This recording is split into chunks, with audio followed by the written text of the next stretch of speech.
함께 나눈 고린도전서 15장 20절서부터 26절에 있는 말씀을 근거로 부활의 능력에 부활의 놀라운 파급 효과, 부활의 놀라운 파급 효과, 이런 제목으로 은혜를 나누려고 합니다.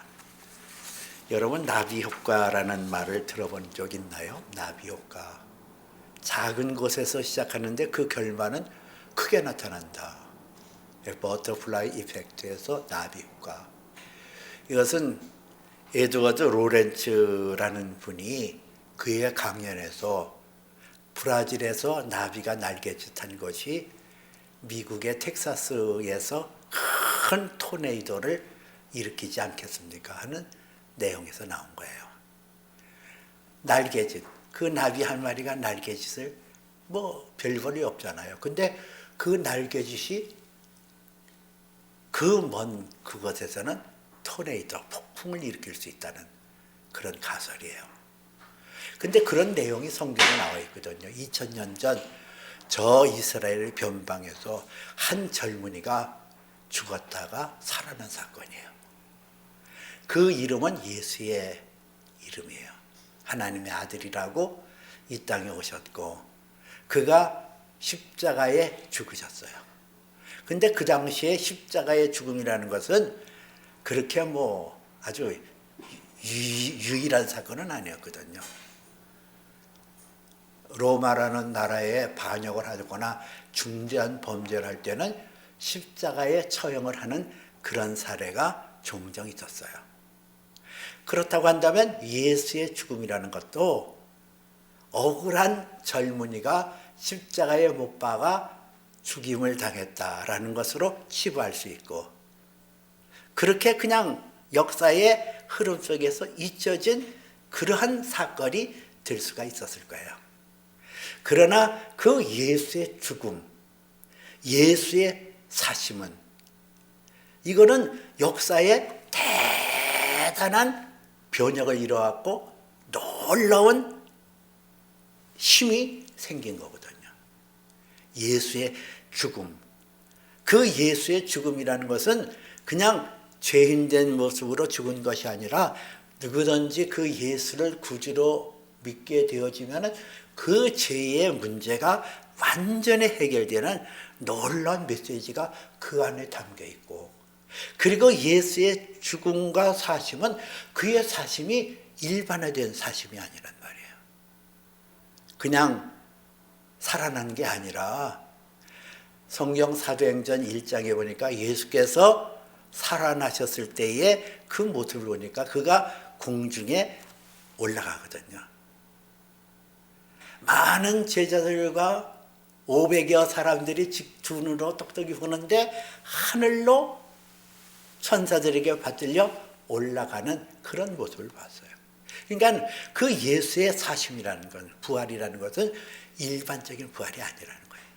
일반적인 그런 모습이 아니라는 거예요. 근데 그 예수의 죽음, 예수의 사심, 특히 예수의 사심은 놀라운 파급 효과가 오늘을 사는 우리에게도 미치고, 이것은 영원토록 변함없는 파급 효과가 되어진다는 거예요.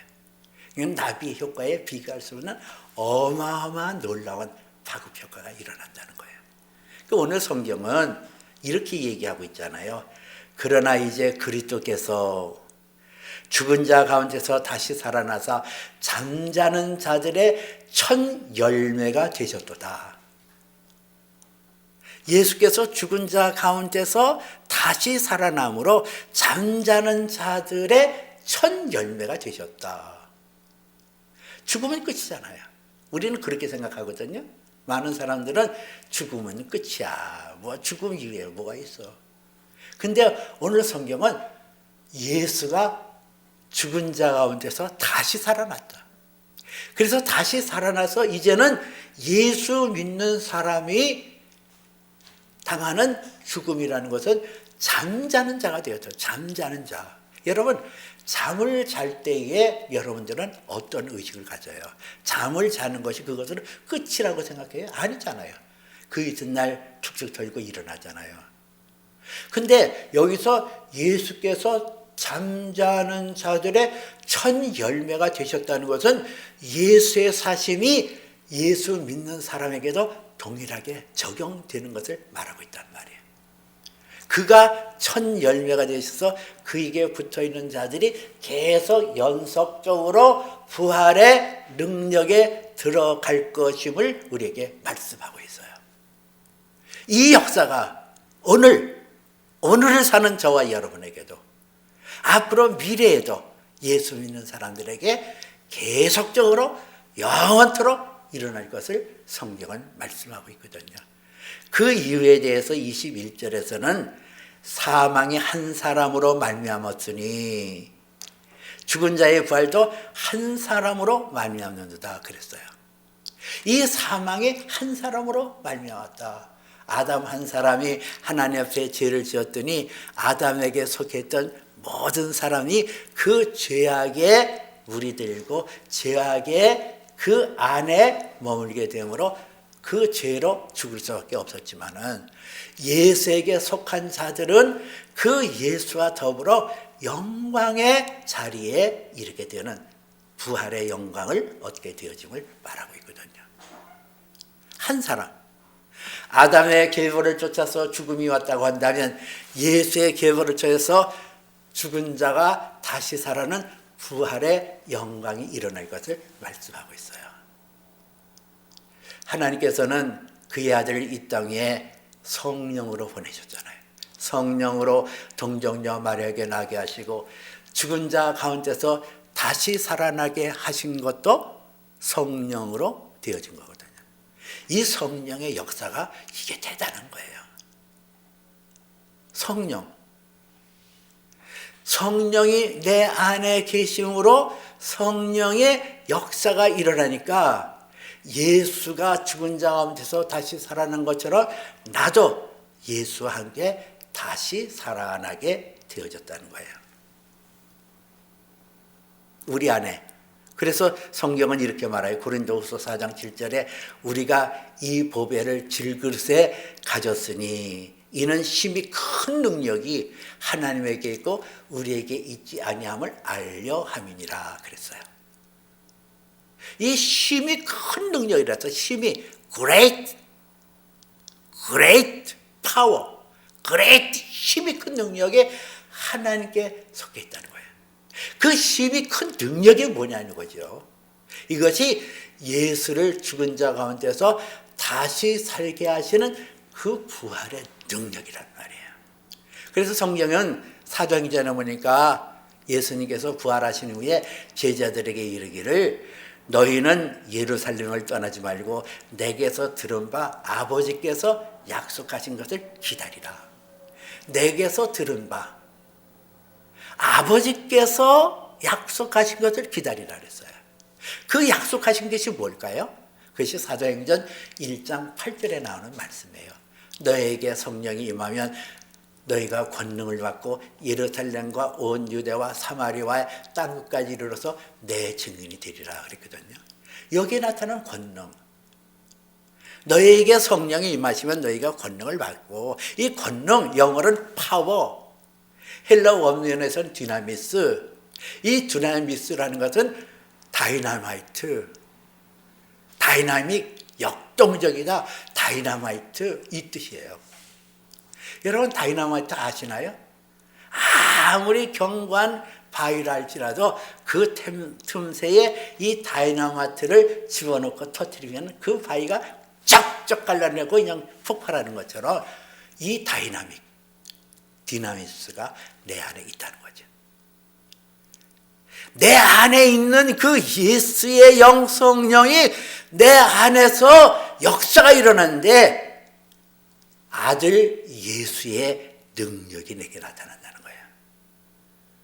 하나님의 아들이 죽은 자 가운데서 다시 살아났다고 한다면 우리 안에도 예수의 영 성령이 계시므로 그 성령의 능력이 뚫고 일어나는 힘이 있어요. 예수를 죽은 자 가운데서 다시 살리시는 하나님이 우리에게 성령을 베풀어 줘서 그 성령으로 부활의 능력을 우리에게 주시거든요. 이 부활의 능력이라는 게 어마어마한 거예요.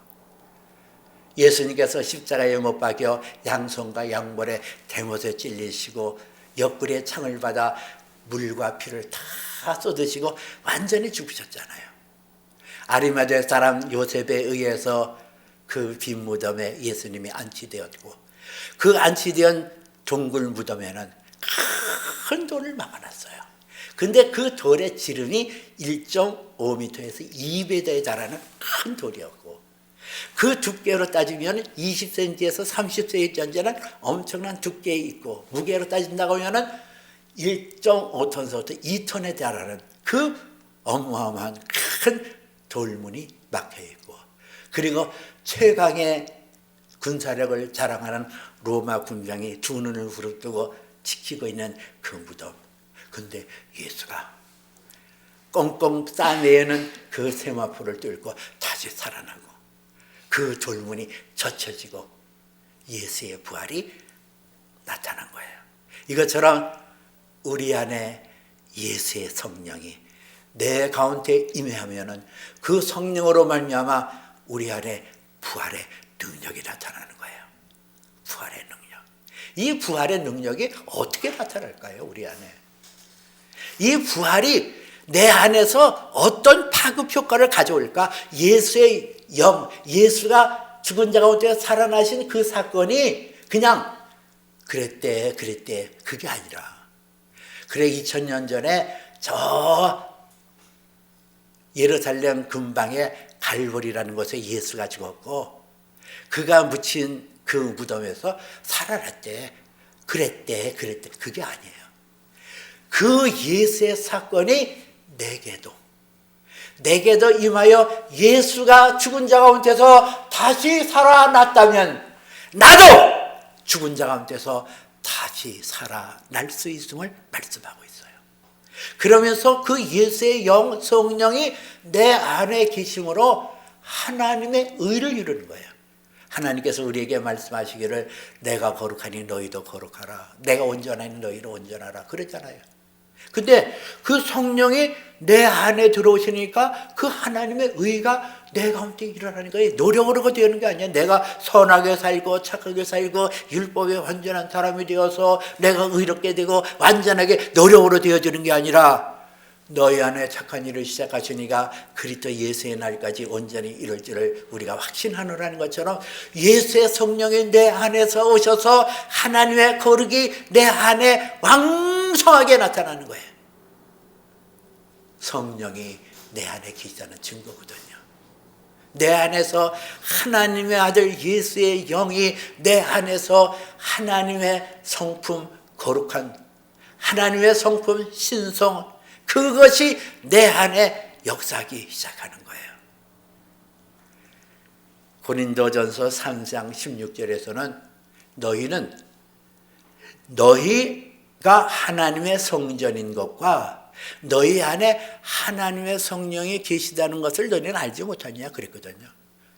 우리는 하나님의 영을 통하여 내가 하나님의 성전, 하나님을 기쁘게 하는 하나님의 성전이 되었어요.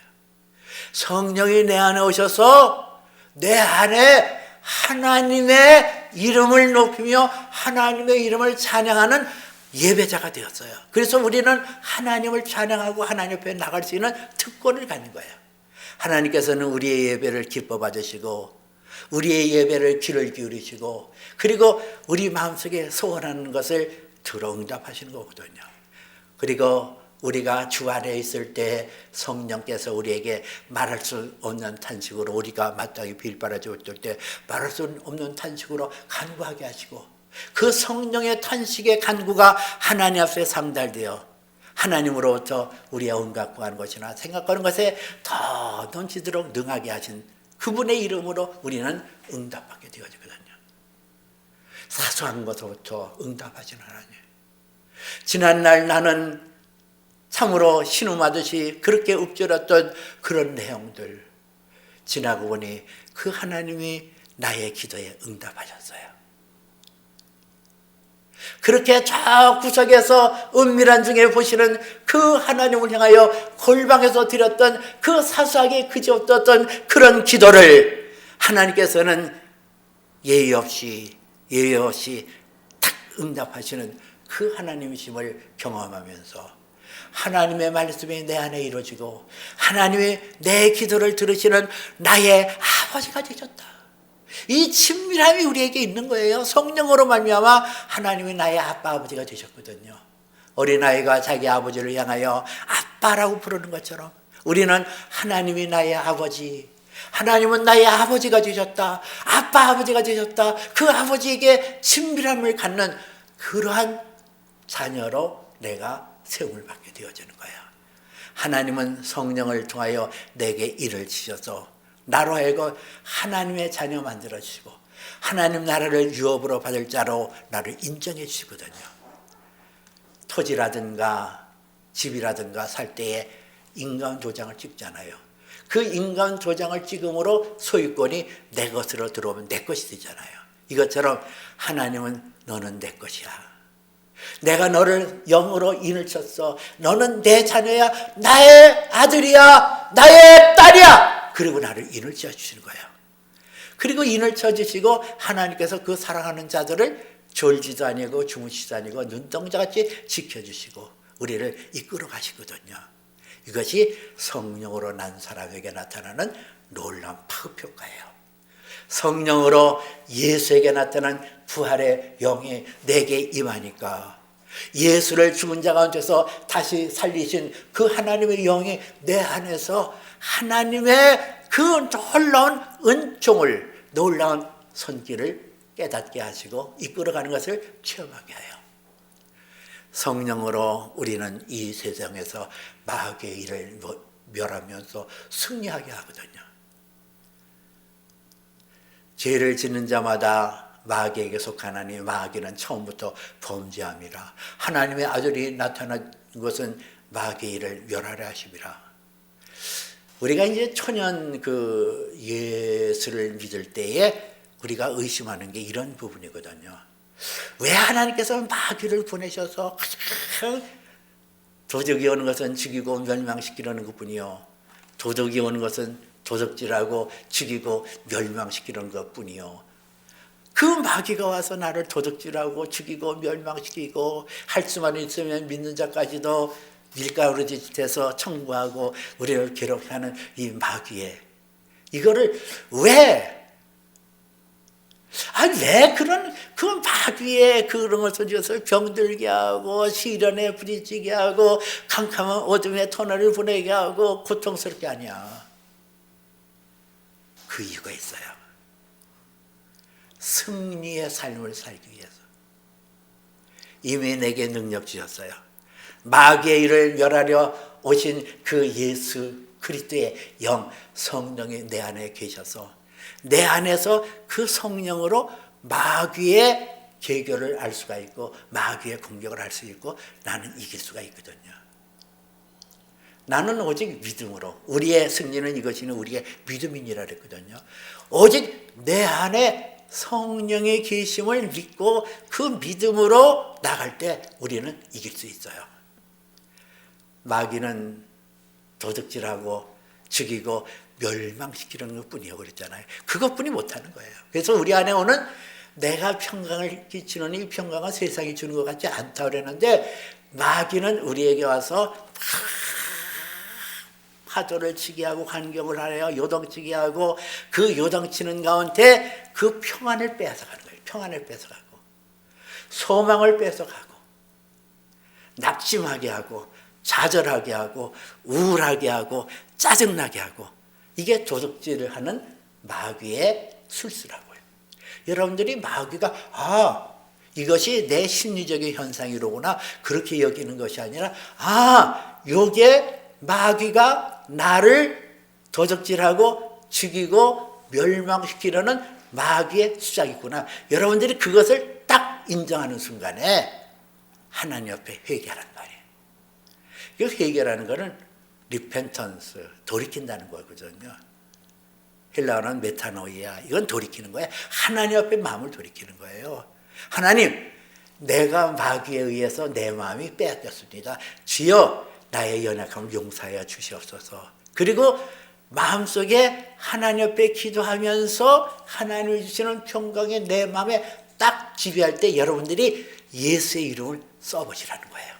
성령의 능력을 여러분들이 활용해 보시라는 거예요. 담대히 서서 우는 대적처럼 두루다니면서 산길 찾는 그 마귀를 향하여 나에게 두려움을 가져주고 짜증을 가져주고 어두운 마음을 가져주는 악한 마귀야! 예수의 이름으로 명하노니 내게서 떠나 가라! 하고 한번 외쳐보세요. 그럼 여러분 마음에 어떤 현상이 일어나나. 신비하게도 그 전에 알지 못했던 시원함이 내 마음에 생기는 것을 체험하게 될 거예요. 화평의 마음, 내 안에 소망의 마음이 다시 한번 들어차는 그것을 체험하게 될 거예요. 그래서 마귀의 일을 멸하러 오신 하나님의 아들 예수를 통해서 우리는 성령으로 날마다 새로워지고 날마다 온전함으로 나갈 수가 있는 거예요. 하나님께서는 우리에게 상 주시기를 원하시는 거거든요. 믿음이 없이는 하나님을 기쁘시게 못하나니 누구든지 그에게 나가는 자마다 그가 계신 것과 자기를 찾는 자들에게 상 주시는 자이심을 믿어야 할지니라 그러잖아요. 이 상이라는 게 두 갈래가 있어요. 하나는 내가 행한 대로 받는 리와드, 하나님께서 내게 주시는 리와드가 있어요. 보상이 있어요. 내가 하나님 앞에 행한 것, 작은 것이든 큰 것이든 어쨌든 하나님 앞에 행한 그 모든 것이 하나님으로 상급으로 주어서 보상으로 주는 상급이 있어요. 또 하나는 하나님께서 우리에게 주시는 그 상기인데 그것은 크라운, 면류관이라는 것이 있어요. 우리가 예수 안에서 하나님의 상이 있고 내 생명의 상이 있다니까요. 그 마귀의 일을 멸하면서 우리의 생명이 잘 되고 우리의 생명이 이기는 자가 되어서 하나님 나라에서 상급을 받기 위한 하나님의 계획임을 우리가 믿어야 된단 말이에요. 성령 안에서 우리는 넘어지지 않거든요. 잠언서에 이런 말씀이 있어요. 24장 16절 대저 의인은 7번 넘어질지라도 다시 일어나려니와 악인은 재앙으로 말미암아 엎드려지려니라. 우리가 신기한 게 있거든요. 성령이 내 안에 와 계시고 부활의 영이 내 안에 와 계시면 7번 넘어질지라도 또 일어나요. 낙심하지 않아요. 그래서 고린도후서 4장 8절에서는 우리가 사방으로 우겨쌈을 당하여도 쌓이지 아니하며 답답한 일을 당하여도 낙심하지 아니하며, 이게 쓰러지고 넘어지고 끝장나야 되는데 끝장이 안 나요. 다시 일어나요. 다시. 마치도 오뚜기가 툭 치면은 툭 쓰러지는 것 같지만 또 일어나고, 툭 치면 쓰러지는 것 같지만 다시 일어나는 것처럼 우리의 신앙이 그렇다니까요. 왜 그래요? 그 오뚜기 안에 중심을 잡아주는 중심축이 있잖아요. 그것처럼 내 안에 중심축에 부활의 영, 성령이 계시면 이게 흔들리지가 않아요. 흔들릴지라도 또 일어나고, 흔들릴지라도 넘어질지라도 또 일어나고, 또 일어나고. 그러므로 우리는 하나님을 향하여 전진해 나갈 수가 있는 거예요. 여러분, 우리에게 임한 이 부활의 영이 얼마나 위대한 줄 아십니까? 이 부활의 영. 오늘 성경 26절에는 맨 나중에 멸망받을 원수는 사망이니라 그러거든요. 맨 마지막, 맨 나중에 멸망받을 원수는 사망이라. 이 사망의 권세가 완전히 끊겨짐으로 우리는 영원한 천국에 갈 수가 있는데, 우리는 그 천국에 대한 의미를 잘 이해치 못하는 경우가 엔드레스 타임이라는 개념으로 생각해요. 끊임없는 시간의 연속성. 그런데 성경은 그 영원한 세계는 이터널 라이프, 우리의 생명이 이터널 라이프고, 그 forever라는 그 영원성이라는 게 우리가 이 세상에 갖고 있는 그 시간의 흐름이 아니거든요. 그 영원이라는 건 차원이 다른 세계예요. 그 차원의 세계에서 우리의 받을 그 상과 우리가 받을 면류관은 이루 말할 수가 없어요. 그러므로 지혜 있는 자는 이 세상 속에서 천국을 향하여 사는 게 지혜로운 자예요.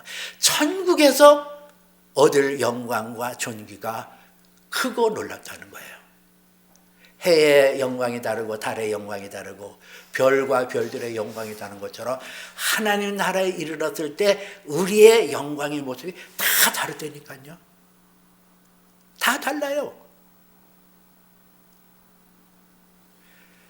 우리가 어떻게 사는 것이 이 땅에서 부활의 영을 내 안에 주셔서 하나님께서는 그 무한한 영원한 세계에서 우리가 얻을 상을 준비해 놓으시고 우리가 얻을 생명의 관을 준비해 놓으시고 기다리셨는데 우리가 어떻게 살아가야 될까?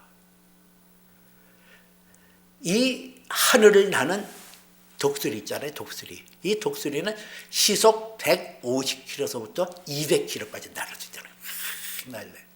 근데 이 지상에 있는 조그만 달팽이는 시속 0.045km래요. 그러니까는 이 달팽이는 1분에 잘 기어가는 그 달팽이는 1분에 8cm 정도 기어갈 수 있대요. 근데 하늘에서 그냥 확 나르는 그 독수리가 그걸 밑으로 내려다보면 얼마나 한심하겠어요. 꾸물꾸물거리고 그냥 1분에 어떤 거는 1.5cm, 좀 빠르다는 건 8cm 엉궁엉궁 기어가는 그런 달팽이. 이 세상에도 이렇게 천차만별이에요. 사람도 천차만별이고 자연의 세계도 천차만별이고. 그런데 하물며 하나님 나라에서는 어떻게 했냐는 거예요. 그 어마어마한 그레이드의 차등이 엄청나다는 거죠. 그 이 땅에서 어떻게 살아가는가 하는 것이 가장 현명한 방법이냐 이거죠. 우리에게 떨어지는 이 부활의 능력은 우리로 하여금 사망의 권세를 이기게 하고 세상을 이기게 하고 마귀의 일을 멸하게 하고 그래서 우리가 승리하여 하나님 앞에 서는 그날에 하나님으로부터 상급과 면류관이 주어질 건데 우리가 그 면류관을 향하여 어떻게 나가는 것이 중요한 거예요. 요한계시록에서는 Be faithful even to the death. Even to the death라고 나와요. 그게 Be faithful, 충성하라. 언제까지? 죽을 때까지. Even to the of the death.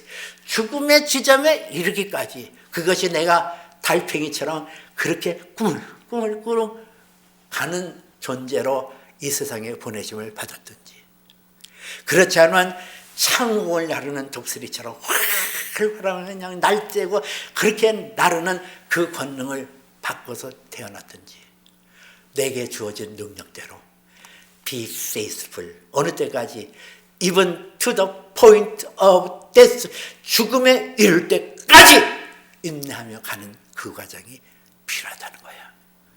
나는 왜 창공을 날지 못할까?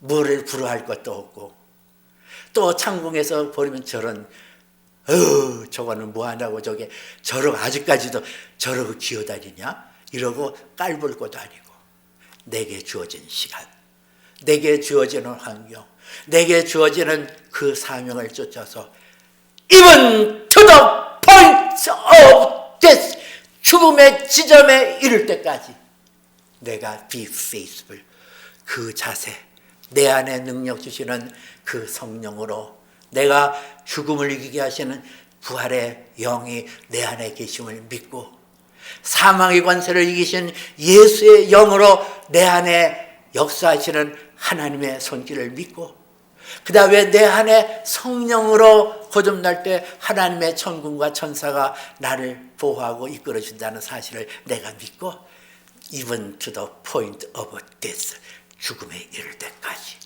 그 지점에 이를 때까지 be faithful 신실하고도 인내하면서 걸어가는 그 자세가 필요해요. 왜요? 예수께서 죽을 때까지 하나님 앞에 순종하셨고 죽을 때까지도 하나님의 사랑을 의심하지 않았거든요. Even to the point death 죽음에 이르기까지 하나님 앞에 순종하고 그분의 뜻을 이뤄서 그는 결국 죽은 자 가운데서 다시 살아나 우리의 첫 열매가 되셨거든요. 그 부활의 주님, 그 주님이 영으로 내 안에 와 계셔요. 내가 해야 될 것은 내게 주어진 사명. 그래서 우리가 신앙생활할 때에 이게 참 그 페이스북하는 게 참 중요하거든요. 충실하게. 너희는 그 참새에 비유한 말이 나와요. 참새 2마리가 한 앗자리온에 팔리지 않느냐. 근데 또 누가복음에서는 참새 5마리가 2앗자리온에 팔리지 않겠냐 그래요. 그럼 한 마리가 2앗자리온이라면 4마리는 어떻게 돼요?